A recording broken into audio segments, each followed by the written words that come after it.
Hey guys, today I'm gonna be trying something different. Today I decided I'm gonna maybe see if I can do it right. Like and subscribe. Basically, like if you like this, and comment if you don't like it, and say you don't like it. So yeah, I'm just giving something a new try. But as you see in my channel, I've been kind of giving to things different tries, seeing how many people like it. Eric, I'm making a video. Please go, Eric. Okay, I'll have to make this video, so just give me that. I want to show them my doggy. No, Eric doesn't have a camera. Okay, yep. Eric has a dog, but yeah. Eric, Eric, you want to help Eric maybe? I want to help. Okay, so Eric, why don't you just say hi and Eric say like and subscribe? Hi, like and subscribe, please. That Yeah, would be really thank to me. Yeah, well, yeah. Thank you. Yeah, thanks for listening to my brother as he interrupted. But let's get into this. Long time learn. First time. Yeah, basically. So, EM demands toys that we want at the amusement park. Yeah, like I said, this is not my. Oh, wait, I didn't say it. But this is not my work. I'm just reading it off Reddit. So, enjoy it. Cast. Me, Black Panther. What's it got? I don't know. EM, entitled Mammoth. EK, entitled Mom's Hellspawn. Please don't, Eric. Don't. Please, Eric, if you don't. Sorry, today I have my little brother annoying me. I usually post my room, but Eric wants to be in this video. Eric, stop. Okay. I'm a 13-year-old on mobile, and English is my first language, so I'm sorry. Oh, wait. A little backstory. So when I was about 10. Eric, I know. Not 10. I know, Eric. This is a story now. Yeah. Stop. Okay, a little backstory. So this is when I was about 6, 7. There was this kid in my grade, EK. He was extremely spoiled. He would always have the newest toys and coolest clothes, and having his birthday party at an amusement park. So we got there and we started getting candy, soda, etc. And then we started doing arcade challenges and stuff like that. After a long day of trial and error on the arcade, everyone had gotten to try different machines and coasters, roller coasters, and so on. In the end, everyone was happy and we got to had gotten a toy from the arcade. We were about to leave when all hell breaks loose. Eric. Just a dog. Okay, sorry about my brother in the background. Yeah, so now that we have all had fun, I think you should give all our toys to EK as a thank you for being allowed to his party. Literally no one wanted to, but we kind of had to. Stop. So everyone gave all those toys. Stop, Eric. I can't make the video. You're gonna ruin this. Being allowed. Literally no one wanted to, but we kind of had to. Eric, I'll have to go somewhere else. Okay, I'm just going to cut the video for a second. Okay, so let's get back to the video. Okay. I was gone for about 15 minutes. No, it didn't show it. So I have something that allows me to pause it and restart from the same part. But yeah, where did I start? Yeah, so we got there and started getting... Oh no, So now, we had fun. I think we should all give our toys to EK as a thank you for being allowed on his birthday. Literally no one wanted to go, but we kind of had to. So everyone gave their toys away to EK, went proudly about collecting all the toys. Some of us were crying already, but I was more mad. Random kid, that's unfair. Me, agreed. I've worked hard for my monkey. I had one stuffed monkey. But I deserve it more. But now everyone was crying. Yeah, I think it's fair that, we all thank EK for being able to come, trying to ignore the fact that everyone was crying. Sadly, no one had happy ending for all of us, but I did get to go along with my parents to the same amusement park to win a new toy, pink unicorn. I don't know, too lazy to read, basically. Read the title. Thanks for reading, guys. Well, yeah, I'm going to kind of cut it and go to the next one. Bye. Okay, let's get this going. So, Em wants to throw her daughter a party using my house. Also, this is, of course, if he just came, but not as bad as some of the stories on here, but irritated as hell at me at a time. Backstory. This happened a few months ago. Friend 17 at the time, had moved in out to my parents' place into my grandma's old house after she had moved out. That's because they needed someone to live there for insurance purposes. Because they needed someone to live there for insurance and blah, blah. And the house was in no condition to be sold. It was a decent place, but the main attractor was a huge backyard with massive in-ground pool. Score, right? So I maintained the house for a few months, paid some bills, cleaned it, figured out a new city, and had to get to from work. It was great to have my friends over from time to time and enjoy that pool, which was a B to maintain, by the way. Story time. No one had been visiting the house for a few years, and I really made it nice in the backyard. I'm talking fire pit, I'm talking fairy lights, I'm talking perfectly maintained garden. Now, people want in on the action. I'm working almost 40 hours a week, usually night shifts, so I'm never home sometimes. I would come home to find someone had been in my backyard, so I messaged the family every time someone had broken in through the side gate to use the pool with their children. I politely asked them not to do that, and again they relocked the gate. Little did I know they were just foreshadowing of the storm ahead of me. One day I got a text.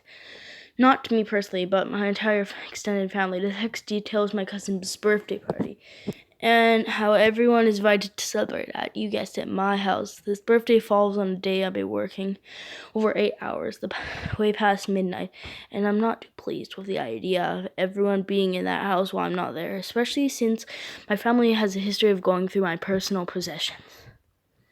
The text goes as follows. My aunt, Em. Hey guys, we are so excited to celebrate cousin's 20th birthday. We are going to GM's house to have a party. Everyone is invited. Please let me know which dates work best. It will be a potluck, my sister. My parents and I will be away that weekend, unfortunately. That's a bummer. We can still use the pool. That's fine. But you did... Oh, wait. That's a bummer. You can still use the pool. That's fine. But if you did the party on the 28th instead of the 28th, then the 27th would all be available. Somehow, S became the authority of things because she's older, though she lived with my parents at the time. Hi S, is it okay with you if we have the party on the 27th? Hi Em, I won't be there because I'm working. Can we make it a potluck S? That will make it easier if we like to have the party at 3 p.m. until when other people want to go home. Thanks, Pia. Medical mess. The party is on the 27th, so let me know if you can make it. Me. If it's on that day, I will not be there, and the house will be locked. Okay, it'll be fine with us. And it was on the 28th. It would still be a potluck, and I will bring the cake. Yeah. In the same chat, hey everyone, we are having a pool party cake on the 20th at 3. Bring your launcher. It's at GM's house later. She advised that it would not be a potluck, and bam, suddenly I was struck with the responsibility of making sure the party went well on my Sunday off, and buying a ton of food and drinks. Cost me around $100 just to get some basic necessities. Even though she's family, Em never asked me if it was alright. Not to mention she stole some coffee carts and containers from her church to pack food in. Invited a ton of extra people I didn't know to stay in and use my house. Thankfully, my dad swooped in and made some burgers. And when not for everyone, it was still a total mess. But it's still incredible anxiety-inducing and annoying. He proceeded to insult me at the party, saying it would be horrible for me to move for college and make a general mess of the place.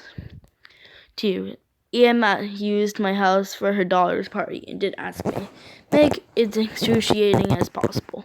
Yeah, well, I'm moving on to the next one. Bye. Haha, this is a funny one. Good dog defends her home from the evil forces of a Halloween Karen. Dun dun dun! So the story is thankfully not quite as extreme as some others here, but I got one of I had shared. Here it goes. Also, this isn't mine. Yeah, so copyright, don't sue me, please, whoever made this. Well, yeah, let's get to it. I'm preference. Sorry. I'm preferenced by saying that I was sadly not actually present for any of this. It was just relayed to me by my sister. So dialogue is obviously going to be inferred, phrased, but the basic gist is the same. So I'm not very good at pronouncing. I just kind of have a bit of stutter. And yeah, basically I just have bad speaking. Well, yeah, Halloween this year was frigid at home, so my family didn't see a whole lot of trick-or-treaters, but for the few kids who were willing to brave the icy night, there was a great reward awaiting them. At my family's home, my parents always buy a lot of candy. Since there were few kids this year, that meant the portion sizes end up being greater for those who did show up. Alongside the extra candy, though, there was another great surprise for the kids who came to the door. Ted's. For those who don't know, so probably everyone will, Ted is my squishy-faced, 100-pound Mastiff puppy who is growing and still seemingly aware that she can't fit into anyone's lap anymore. My other dog, Clover, was upstairs with Wendy, one of my little girls, and she's a sweet girl, but tends to lose her mind whenever anyone knocks on the door. Wendy's twin sister, Erin, however, who loves doing special effect makeup, had to put on some pretty cool gore effects, and who came up with a lot of good luck both for Erin and a face full of fake staples and stitches, and Ted with a face full of cute. With that scene set, let's get to what actually happened. About an hour or so into the night, only a handful of kids had shown up, and Erin had decided, screw it. Oops, I'm going for it. It had begun, handing out a massive fistful of candies to the kid. Obviously, this makes her pretty popular, even if some kids were interiorly freaked out by the whole zombie girl with a massive dog thing goes on. And all comes out the door. Erin. On the other side of the door stands a little boy with chubby cheeks and messy hair, wearing a Spider-Man suit, sans mask, and was apparently a bit hard to see under the gigantic winter coat he had over it. He's shivering, but still smiling as he holds out a plastic pumpkin bucket and says, "Trick or treat." Erin estimated him to be around the upper end of toddlerhood and was absolutely delighted by him. She adores kids, but when they're not being brats. And she's a huge fan of Spider-Man, so she instantly rather fond of this child. This kid, who I'll call Danny, 'cause why not real name, looked a bit startled by her face at first, but she quickly explained it was just makeup, at which he perked back and seemed really excited, further cementing Erin's love for this child. Suddenly, as she's busy heaping candy into this kid's bucket, a big, blocky head squeezes out from behind Erin's legs. Snuffling curiously, Danny rubs nose, and Erin swears she could see little stars in his eyes. "Is that a doggy?" Danny asks. "Yup," Erin replied, giving Ted a quick pat on the back. Her big old noggin. "Wow," Danny explains. "He's so big." That she is," Erin laughs. "Step aside a little, so Ted isn't squished between her legs and the door." "Can I pet her?" Danny asks. Erin is beaming because a little kid who understands and follows dog to a godsend unto itself. "Sure you can, buddy," Erin says, lightly grabbing hold of Ted's collar so he won't try to jump or anything. Danny pets Ted with a level of reverence not normally found in children. He is utterly awestruck by the size of this big big dog. All of a sudden, from down the driveway comes an awful shriek, startling everyone. What are you doing? Lo and behold, it's Danny's mother, who is up to this point had been standing at the end of the driveway, playing on her phone without so much as a glance in her direction. Apparently, in fact, her son was spending so long on the doorstep, it was enough to pry her away from a Candy Crush or whatever. Because she had finally decided to look up, she must not like what she saw, and she was now bolting up to the driveway with vengeance. Danny's mother, henceforth known as Deborah, grabs her son by the shoulder and yanks him backwards pretty violently, nearly knocking the poor kid over.